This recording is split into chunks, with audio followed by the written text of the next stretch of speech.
brief introduction of this chapter.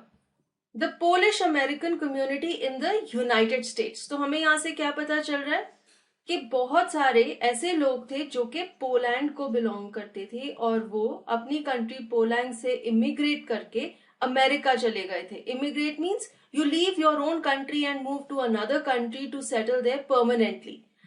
1608 में बहुत सारे लोग पोलैंड छोड़कर अमेरिका चले गए थे. And those who are natives of Poland are called Polish or Poles. But the largest wave of Polish immigration occurred in the early 20th century when more than 1 million Poles migrated to the United States. वैसे तो 1608 में ही बहुत सारे Polish people America चले गए थे, लेकिन जो लार्जेस्ट पॉपुलेशन थी 1 मिलियन से भी ज्यादा पोल्स पोलैंड छोड़कर अमेरिका गए थे in the 20th century. The Polish state did not exist at that time and the immigrants were identified according to their country of origin rather than their ethnicity. जब ये लोग अपना देश छोड़कर अपनी जगह छोड़कर अमेरिका गए थे तब पॉलिश स्टेट एग्जिस्ट नहीं करता था. पॉलिश स्टेट क्या है? पोलैंड की कंट्री.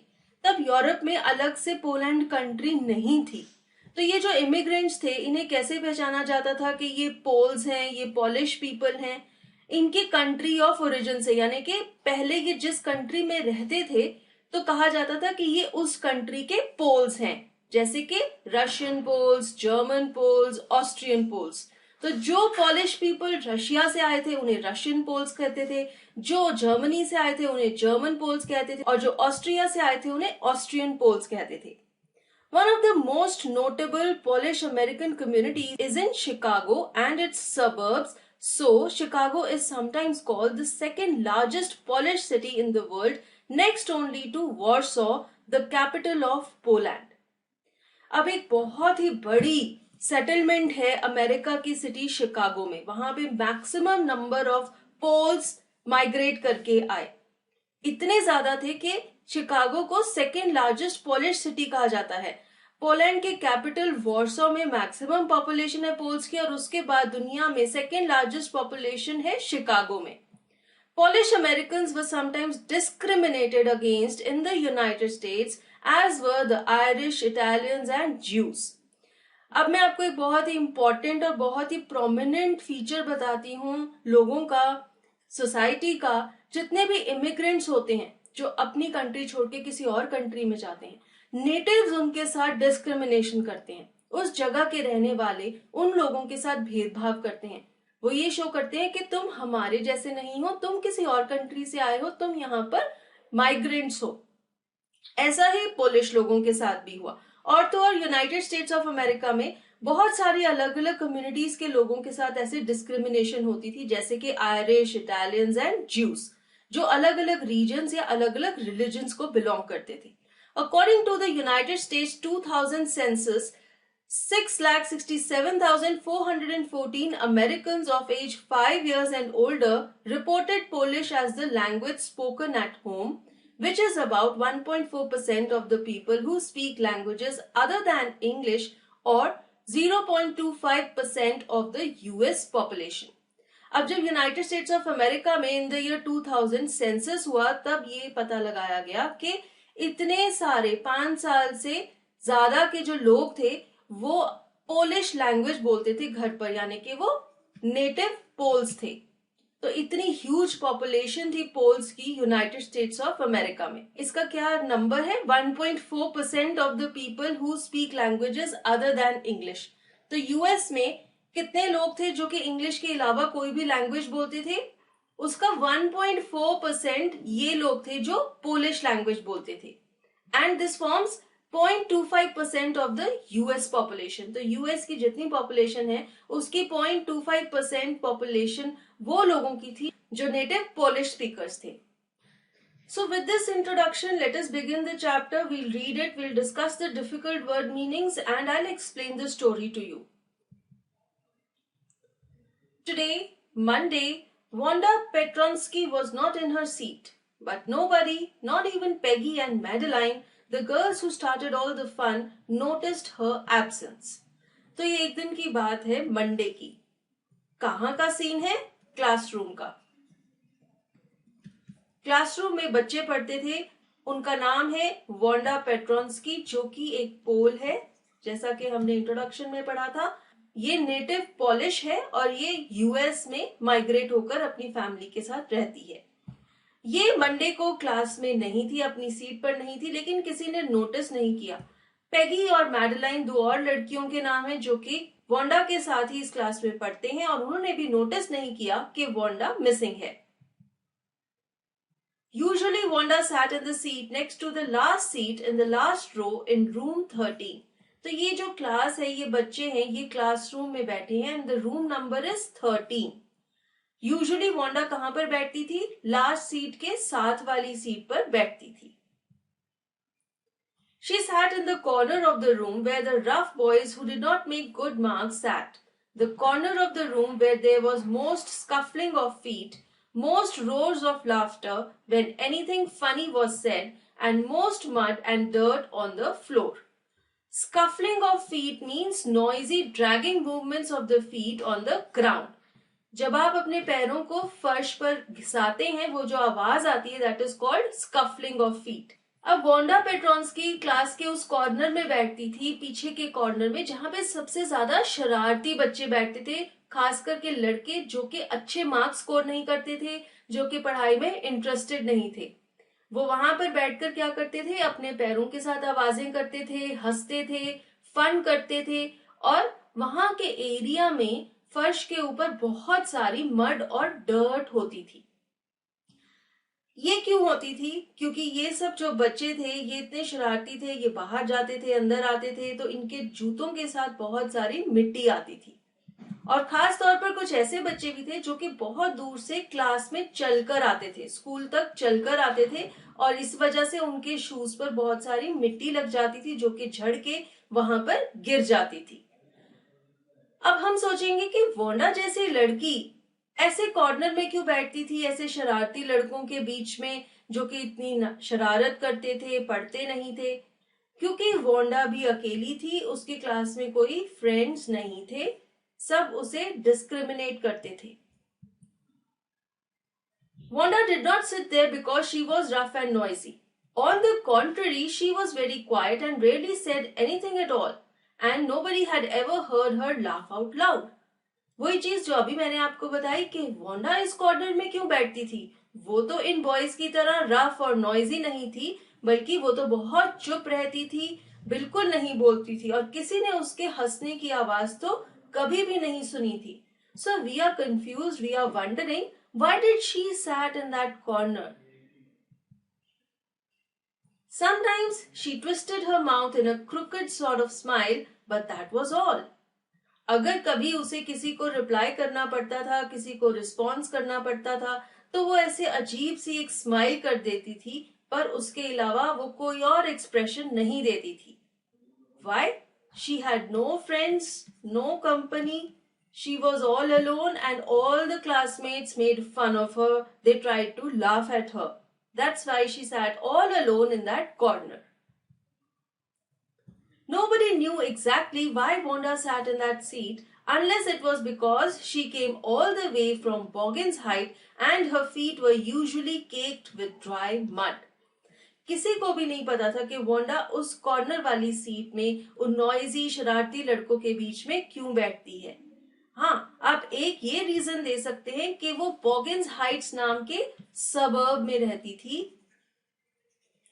और वहां से हर रोज चलकर स्कूल आती थी, और इतनी दूरी से जब वो चल के आती थी तो उसके शूज मड से भरे होते थे। केक्ड मीन्स उनके ऊपर बड़ी बड़ी लेयर्स होती थी मड की। तो इससे हम क्या पता लगा सकते हैं कि बॉगिन्स हाइट्स में ज्यादातर इमिग्रेंट्स रहते थे, और बाकी के लोग जो नेटिव अमेरिकन थे वो उनके साथ डिस्क्रिमिनेशन करते थे, भेदभाव करते थे, और वांडा भी इसी डिस्क्रिमिनेशन का शिकार थी। और इसीलिए हम कह सकते हैं कि हो सकता है वो कॉर्नर वाली सीट में बैठती थी, वहां पर उसके जूतों की मिट्टी भी गिरी होती थी, जो कि वो अपने साथ चलते हुए लेकर आती थी। But no one really thought much about Wanda Petronsky once she sat in the corner of the room. उसके कोई फ्रेंड्स नहीं थे, कोई कंपनी नहीं थी, कोई भी उसके बारे में सोचता नहीं था, वो चुपचाप आकर उस कॉर्नर वाली सीट पर बैठ जाती थी।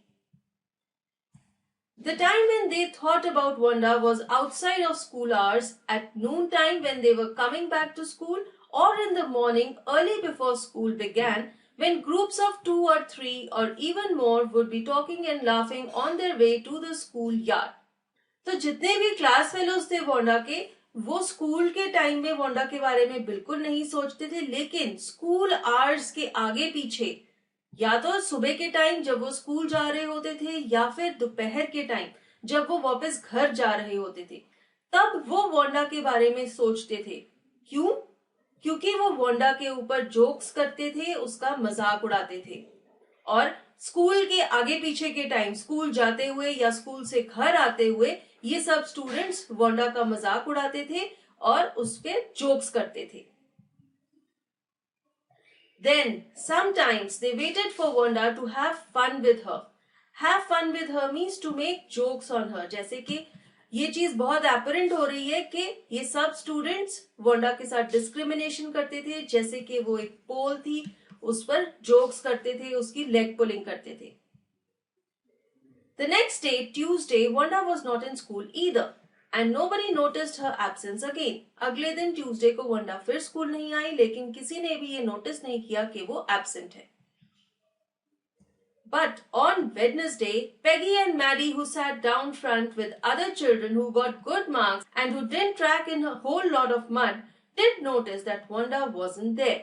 Peggy was the most popular girl in school. Class में 2 और गर्ल्स थी जिनका नाम था पेगी एंड मैडी। वो क्लास में आगे की तरफ बैठती थी और वो उन बच्चों के साथ बैठती थी जिनके बहुत अच्छे मार्क्स आते थे, और वो अपने शूज के साथ मिट्टी भी नहीं लेकर आती थी। तो पेगी और मैडी ने वेडनेसडे को नोटिस किया कि वांडा स्कूल नहीं आ रही है। पेगी मोस्ट पॉपुलर गर्ल थी स्कूल में, वो बहुत ज्यादा फेमस थी, सब लोग उसे जानते थे। She was pretty, she had many pretty clothes and her hair was curly. Maddie was her closest friend. The reason Peggy and Maddie noticed Wanda's absence was because Wanda had made them late to school. अब Peggy की description हमें पढ़ने को मिलती है। Peggy किस तरह की लड़की थी? वो सुंदर थी, उसके बहुत सुंदर सुंदर कपड़े पहने होते थे और उसके कर्ली कर्ली बाल थे। उसकी सबसे अच्छी फ्रेंड थी मैडी। पेगी और मैडी ने नोटिस किया कि वांडा एब्सेंट है, वो इतने दिनों से स्कूल नहीं आ रही, क्योंकि वांडा की वजह से वो लेट हो गई थी स्कूल के लिए। अब हम सोचेंगे कि वो वांडा की वजह से क्यों लेट हो गई थी स्कूल के लिए, क्योंकि वो वांडा के साथ तो स्कूल नहीं आती थी। फिर वो कैसे लेट हो गई थी वांडा की वजह से? They had waited and waited for Wanda to have some fun with her and she just hadn't come. They often waited for Wanda Petronsky to have fun with her. तो Peggy और Maddie school के लिए late क्यों हो गई थी? क्योंकि वो स्कूल के बाहर वांडा पेट्रॉन्स्की का इंतजार कर रही थी ताकि वो उसका मजाक उड़ा सके, उसके साथ थोड़ा फन कर सके। तो जैसे कि वांडा काफी देर तक नहीं आई, वो स्कूल के लिए लेट हो गई। ऐसे ही वो बहुत बार वांडा का इंतजार किया करती थी स्कूल के बाहर ताकि वो उस पर जोक कर सके, उसका मजाक उड़ा सके। तो यहाँ पर हम देख सकते हैं कि पेगी जैसी पॉपुलर लड़की जो कि पढ़ाई में बहुत अच्छी है, एक अच्छे घर को बिलोंग करती है, कैसे एक अच्छी भोली भाली सी लड़की वांडा का मजाक उड़ाती है, उसकी लेग पुलिंग करती है। Wanda Petronsky, most of the children in room 13 didn't have names like that. They had names easy to say like Thomas, Smith और Alan. अब वांडा पेट्रॉन्स्की का जो नाम है वो थोड़ा अजीब था। ऑब्वियसली अगर वो एक अलग कंट्री को बिलोंग करती है तो वहां के लोगों के नाम थोड़े डिफरेंट होंगे, इसीलिए सब लोग उसे अजीब समझते थे क्योंकि उसका नाम भी थोड़ा अजीब था। बाकी के बच्चों के नाम थोड़े इजी थे जैसे कि थॉमस, स्मिथ, एलन। तो इसी वजह से उसका नाम थोड़ा अजीब था, इसी वजह से बच्चे उसके साथ डिस्क्रिमिनेशन करते थे।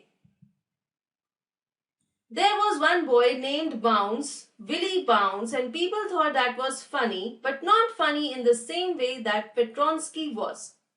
क्लास में एक और लड़का था जिसका नाम थोड़ा सा अजीब था, विली बाउंस, लेकिन पेट्रॉन्स्की नाम बहुत ज्यादा अजीब था, बहुत ज्यादा फनी था और इसी की वजह से बच्चे वांडा का मजाक उड़ाते थे।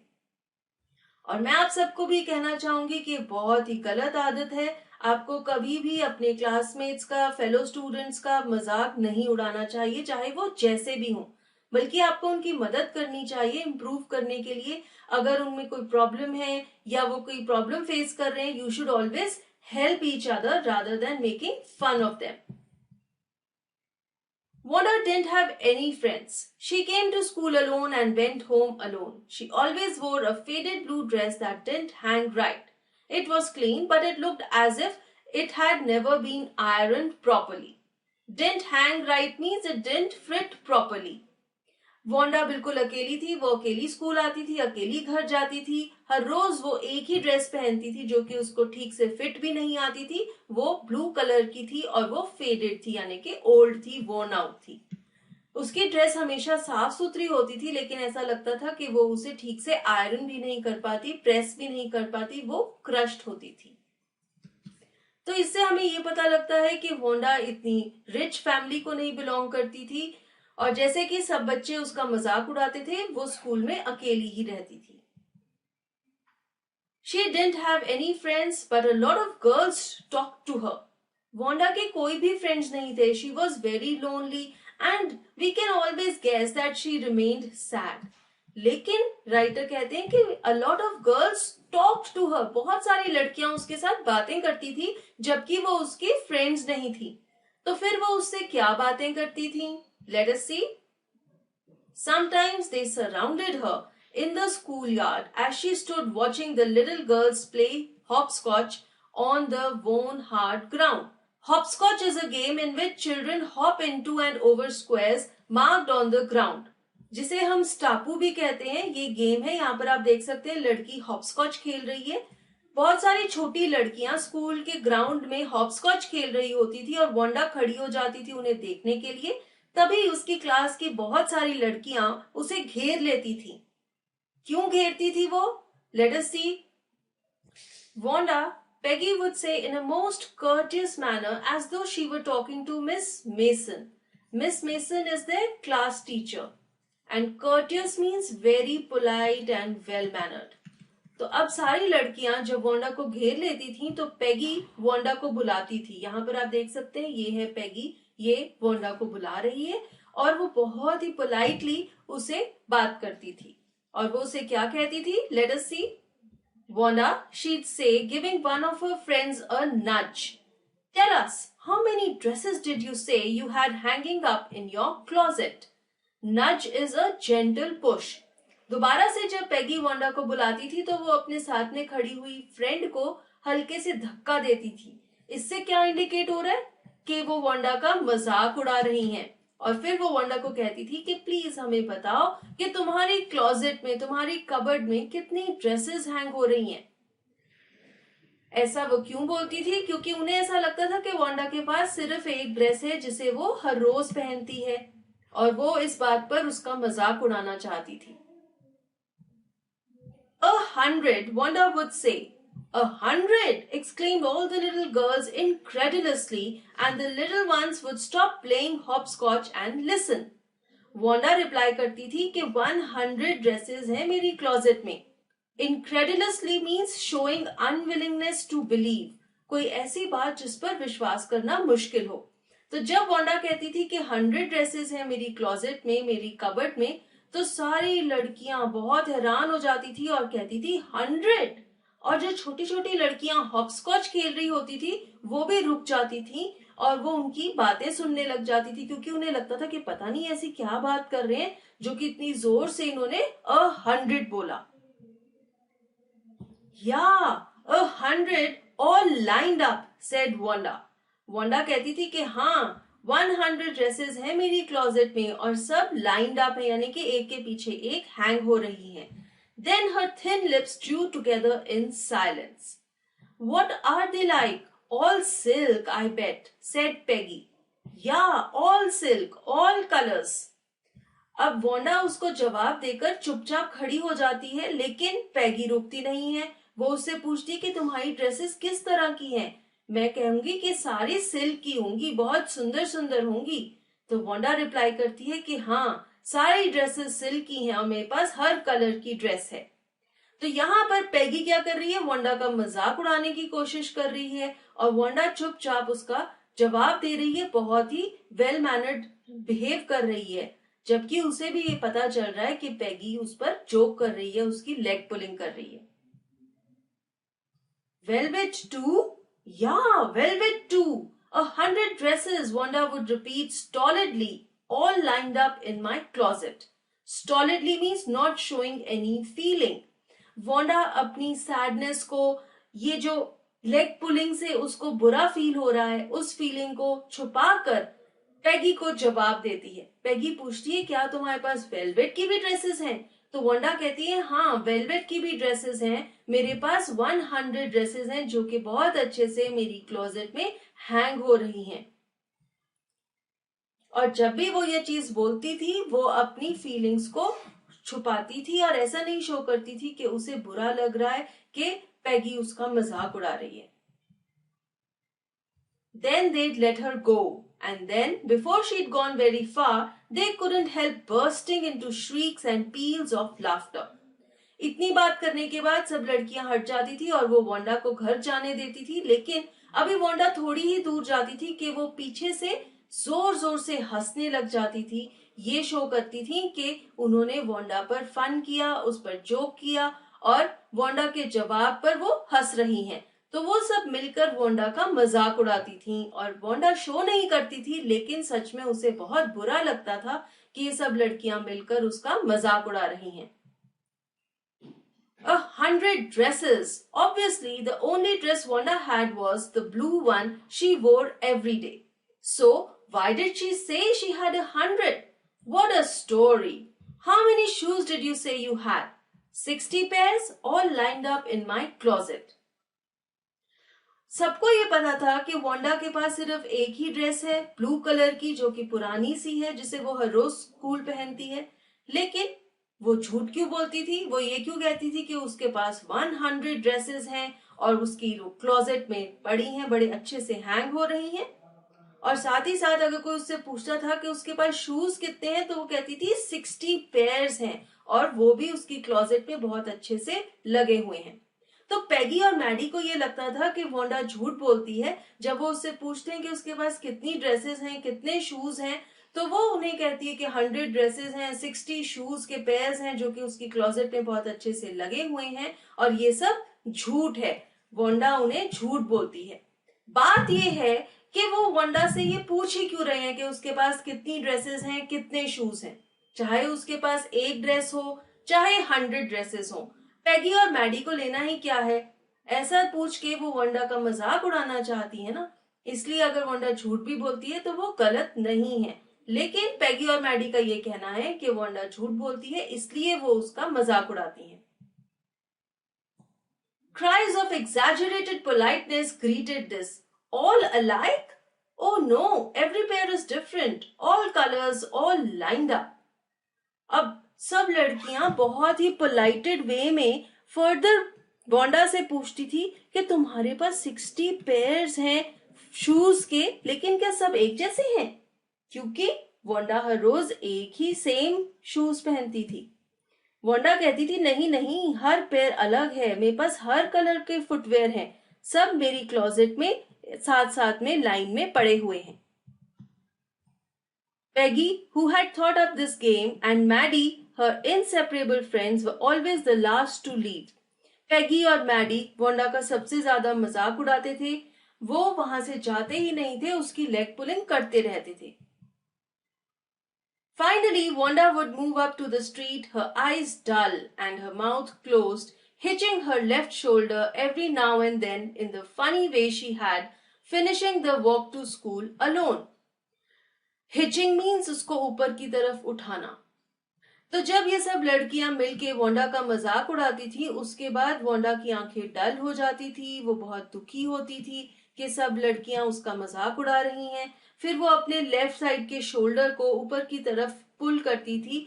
ऐसे फनी वे में वो चलती हुई अकेली ही स्कूल जाती थी। तो हम ये कह सकते हैं कि बाकी सब लड़कियां वांडा के साथ बहुत ही बुरी तरह से बिहेव करती थी। Peggy was not really cruel. She protected small children from bullies, and she cried for hours if she saw an animal mistreated. Bullies are those people who use their power to frighten weaker people. कई लोग ऐसे होते हैं जिन्हें आदत होती है कि वो अपनी पावर के साथ अपने से कमजोर लोगों को तंग करते हैं, उन्हें हम बुलीज कहते हैं। राइटर ये कहते हैं कि पैगी क्रूअल नहीं थी, वो बुरी नहीं थी, वो तो छोटे बच्चों को बुलीज से बचाती थी, और अगर वो देख लेती थी कि कोई किसी जानवर के साथ बुरा बर्ताव कर रहा है तो वो बहुत घंटों तक रोती रहती थी। लेकिन फिर हम सोचेंगे कि वो वांडा के साथ ऐसा क्यों करती थी। If anybody said to her, "Don't you think that is cruel way to treat Wanda?"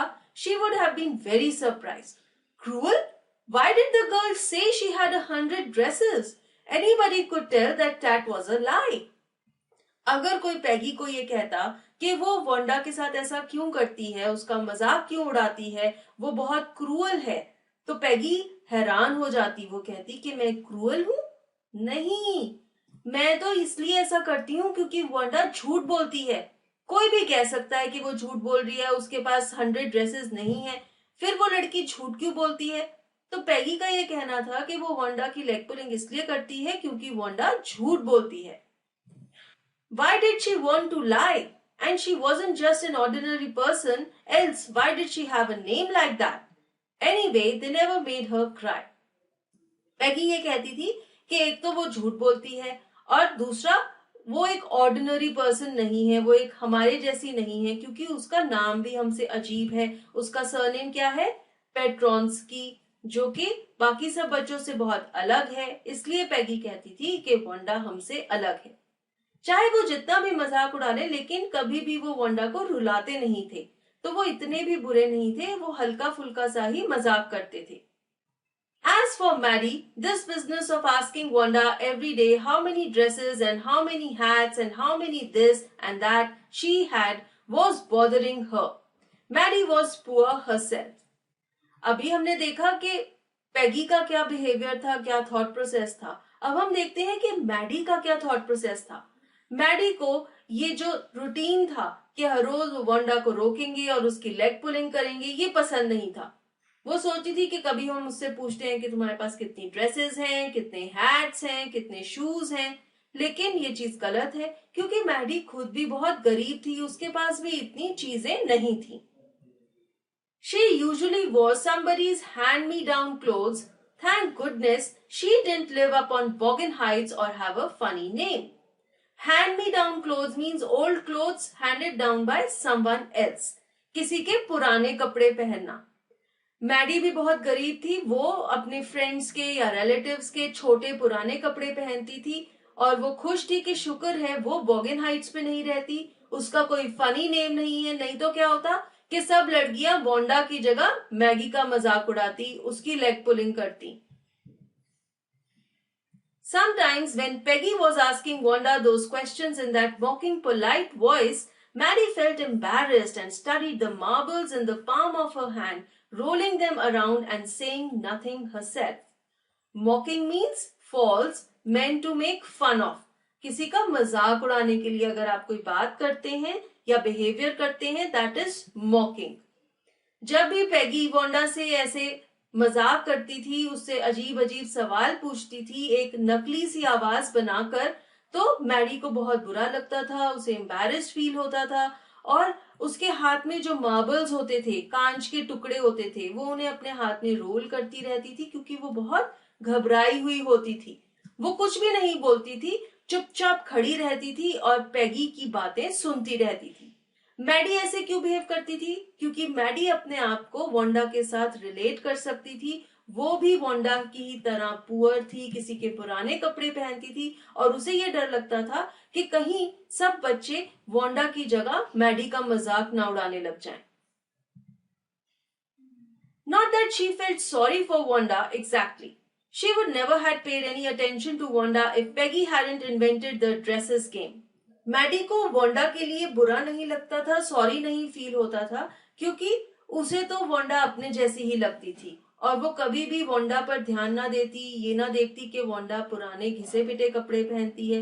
ये तो पैगी ने ही शुरू किया था। पैगी ने ही वोंडा से सवाल पूछना शुरू किया था कि उसके पास कितनी ड्रेसेस हैं, जिसकी वजह से मैडी भी ये चीज ऑब्जर्व करने लग गई थी. But suppose Peggy and all the others started in on her next.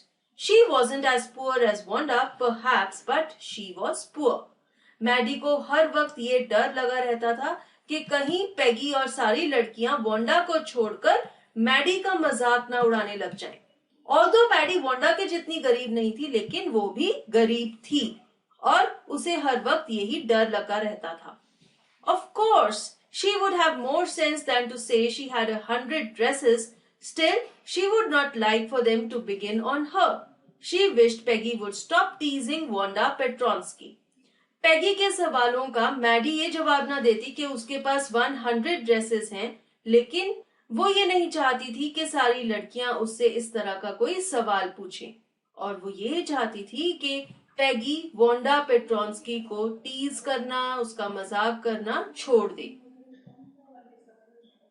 Today, even though they had been late to school, Maddie was glad she had not had to make fun of Wanda. She worked her arithmetic problems absent-mindedly. 8 times 8, let's see. तो अब फिर से classroom का scene आ गया है.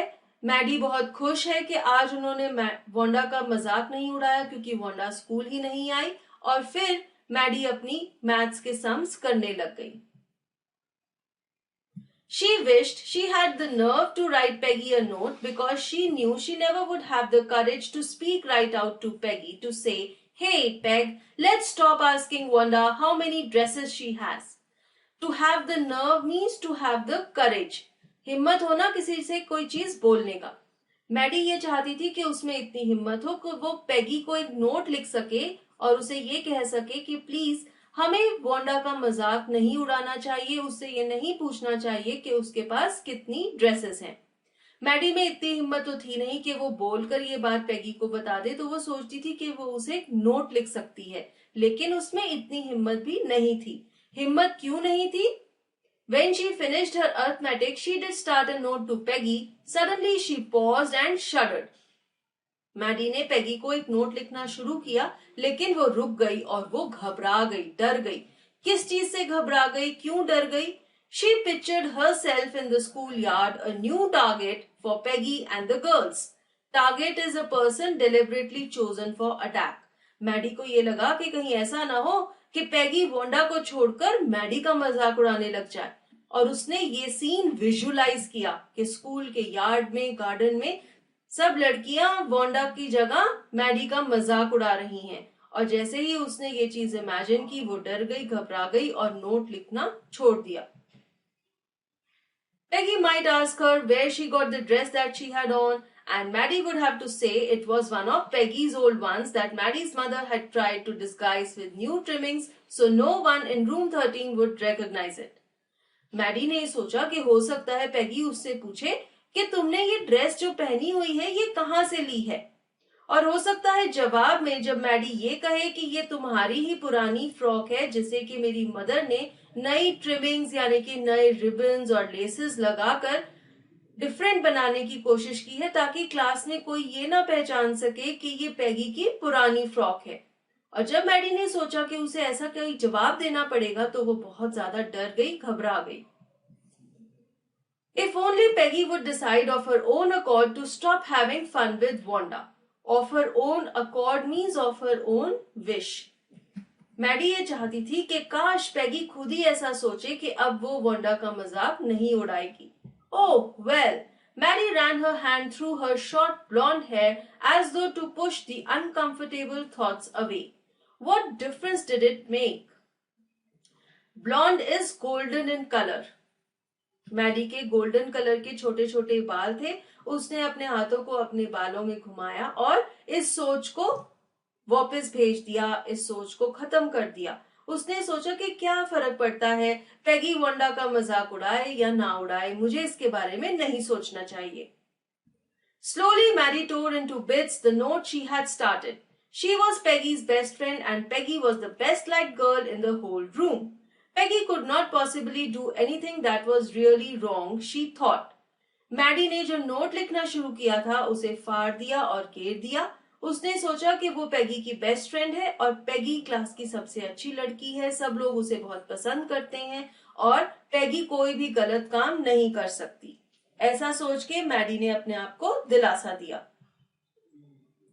As for Wanda, she was just some girl who lived up on Boggins Heights and stood alone in the schoolyard.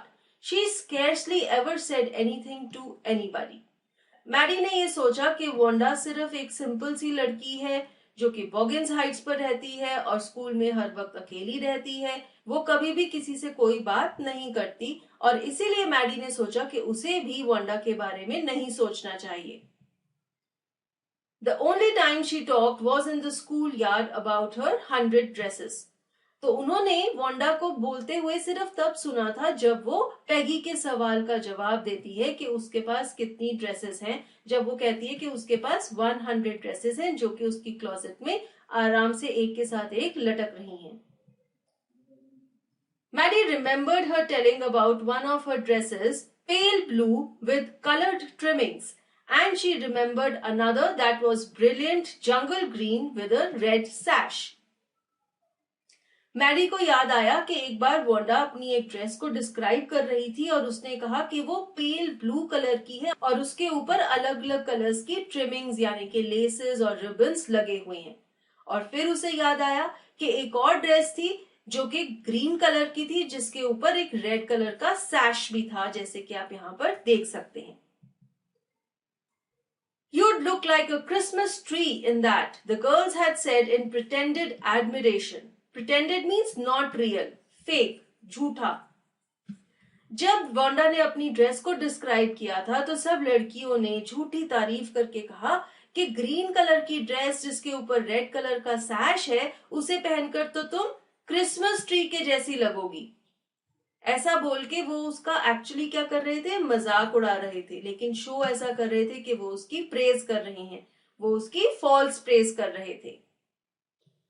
Thinking about Wanda and her 100 dresses all lined up in the closet, Maddie began to wonder who was going to win the drawing and coloring contest.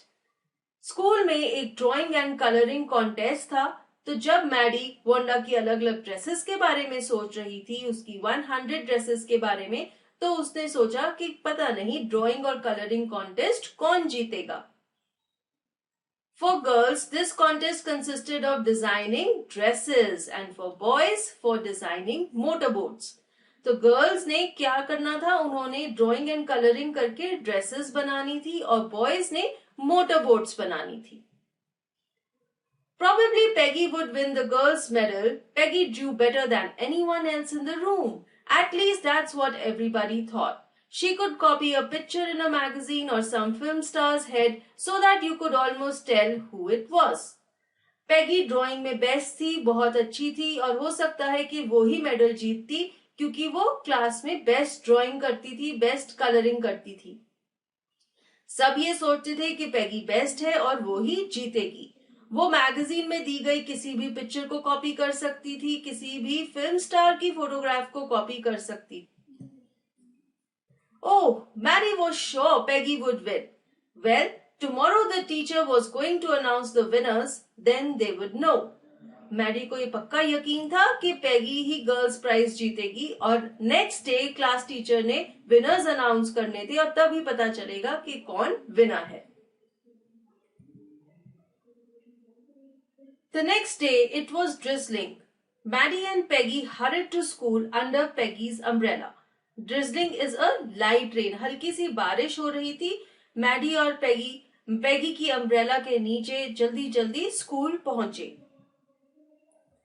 Naturally, on a day like this, they didn't wait for Wanda Petronsky on the corner of Oliver Street, the street that was far, far away under the railroad tracks and up the hill led to Boggins Heights.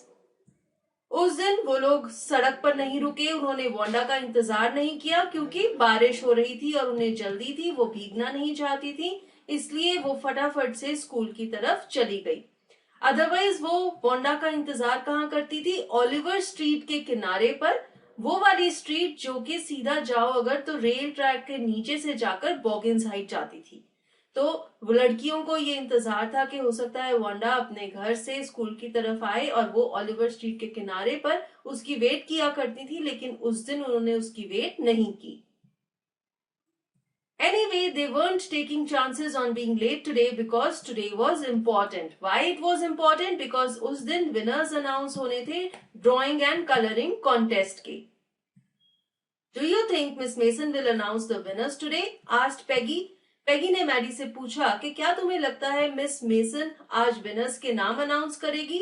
Oh, I hope so. The minute we get in, said Maddie. Of course you'll win, Peg. Hope so, said Peggy eagerly. तो दोनों लड़कियां discuss कर रही हैं कि winner कौन होगा. Maddie कहती है कि हाँ, जैसे ही हम क्लास में पहुंचेंगी मिस मेसन अनाउंस करेगी कि विनर कौन है और तुम ही जीतोगी. पेगी कहती है कि हाँ, काश मैं जीत जाऊं. The minute they entered the classroom, they stopped short and gasped. Gasp means हैरानी से लंबी सी सांस भरना. There were drawings all over the room, on every ledge and windowsill, dazzling colors and brilliant, lavish designs, all drawn on great sheets of wrapping paper. जैसे ही लड़कियां class में enter हुई, वो बहुत ज्यादा हैरान थी. हर जगह, हर खिड़की पर, हर किनारे पर सुंदर सुंदर ड्रेसेस की फोटोज लगी हुई थी. ड्रेसेस बहुत ही सुंदर कलर्स में थी, ब्रिलियंट थी, बहुत ही सुंदर डिजाइन्स थे, और सब अच्छी अच्छी रैपिंग पेपर की शीट्स के ऊपर ड्रॉ की हुई थी. There must have been 100 of them, all lined up. These must be the drawings for the contest. They were. Everybody stopped and whistled or murmured admiringly. अब यहाँ पर देखिए, they were 100 of them, all lined up. So these are those 100 dresses which Wanda used to tell to Peggy. जब Wanda Peggy को ये बोलती थी कि मेरे पास 100 ड्रेसेस हैं, सब लाइंड अप हैं मेरी क्लोजेट में, तो वो किन ड्रेसेस की बात करती थी? इन ड्रेसेस की जिन्हें कि उसने ड्रॉ किया था इस ड्राइंग कॉन्टेस्ट के लिए. तो वांडा की जो 100 ड्रेसेस थी वो क्या थी? उसकी ड्राइंग्स थी. And this is the title of the story, these 100 dresses. As soon as the class had assembled, Miss Mason announced the winners. जैसे ही सारे बच्चे क्लास में आए तो मिस मेसन ने विनर्स के नाम अनाउंस किए. Jack Peggles had won the boys, she said, and his design was an outboard motor, was on exhibition in room 12 along with the sketches by all other boys. तो boys का जो winner था उसका नाम था Jack Beagles. उसने एक motor boat का डिजाइन किया था जो कि रूम नंबर 12 में बाकी सब डिजाइन्स के साथ डिस्प्ले पर था. As for the girls, she said, although just 1 or 2 sketches were submitted by most, one girl, and room 13 should be proud of her, this one girl actually drew 100 designs, all different and all beautiful. किसने बनाए हैं? Wanda Petronsky. She made 100 designs. बाकी सब girls ने 1 या 2 design submit किए, लेकिन Wanda ने टोटल 100 ड्रेसेस के डिजाइन्स बनाए और सब बहुत ही अलग और बहुत ही खूबसूरत थे. In the opinion of the judges, any one of the drawings is worthy of winning the prize. Miss mason कहती है कि जजेस की ओपिनियन में वांडा के द्वारा बनाए गए 100 डिजाइन्स सभी विनर बनने के वर्दी हैं, सभी बहुत ज्यादा अच्छे हैं. I am very happy to say that Wanda Petronsky is the winner of the girls' medal. तो girls' medal किसने जीता? Wanda Petronsky ने, and not Peggy. Unfortunately, Wanda has been absent from school for some days and is not here to receive the applause that she is due to her. Let us hope she will be back tomorrow.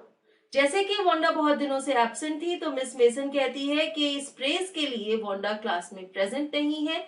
I hope वो कल आएगी ताकि हम सब उसके लिए clap कर सकें, उसकी क्रिएशंस की प्रेज कर सकें.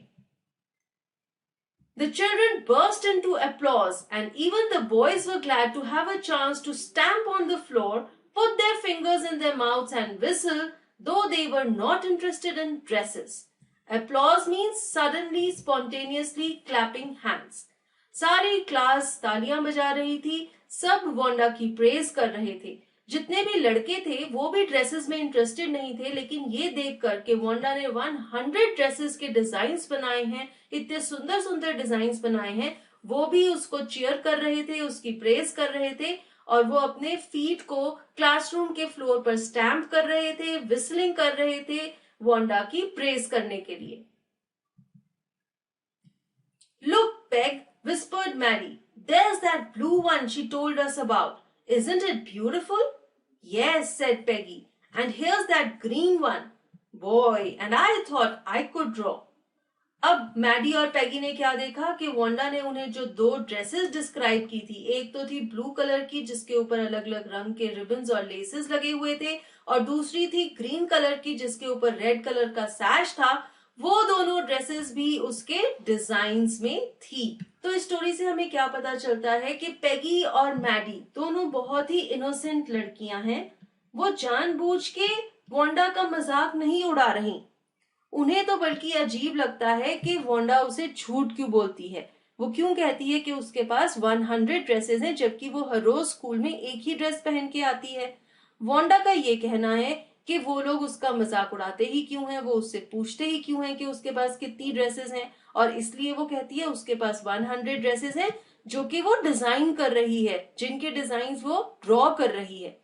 तो गलत कोई भी नहीं है। इससे पता चलता है कि बच्चे कितने इनोसेंट होते हैं और अनजाने में वो कुछ गलतियां ऐसी कर देते हैं